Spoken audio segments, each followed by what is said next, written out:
Good evening সবাইকে। আশা করি আপনারা সবাই ভালো আছেন। আমিও খুব ভালো আছি। এই গরমে আর কতটা ভালো থাকা যায়। এদিকে বরমশাই আমাকে ফোন করে বলছে ঠান্ডা কিছু বানিয়ে রাখো, গিয়ে খাবো। আর এদিকে ফ্রিজে দই পাতা ছিল, সেই দইটা দিয়ে আমি একটু ওর জন্য ঘোল বানিয়ে নিলাম। ঘোলের মধ্যে নুন আর একটু চিনি দিয়েছি, ঠান্ডা জল দিয়ে দই দিয়ে ভালো করে ঘোল বানিয়ে রেখেছি। ঘোল বানানো কমপ্লিট হয়ে গেছে। এদিকে আমার বড়বাবু চলে এসেছে। তাড়াতাড়ি করে গেটটা খুলতে গেলাম। গেট খুলে দেখি প্লাস্টিকের কি একটা নিয়ে এসেছে। আমাকে বললো, আমার হাতে ধরিয়ে দিয়ে বললো, এই নাও খুলে দেখো কি আছে। এখন ওর ড্রেস চেঞ্জ করে হাত মুখ ধুয়ে নেবে, তারপরে আমি ওকে ফুলটা খেতে দেবো।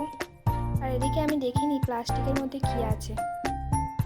প্লাস্টিকটা খুলেই দেখলাম ও কি দারুণ একটা এক থোকা আঙুর নিয়ে এসেছে। কি দারুণ ফ্রেশ আঙুর, মনে হচ্ছে যেন গাছ থেকে পেড়ে নিয়ে এসেছে। এবার বড়বাবুকে ঘোলটা দিয়ে দিলাম, খেয়ে বলুক এবার কেমন হয়েছে। ততক্ষণে আপনারা চ্যানেলটিকে সাবস্ক্রাইব করে দিন, একটা লাইক দিয়ে দিন।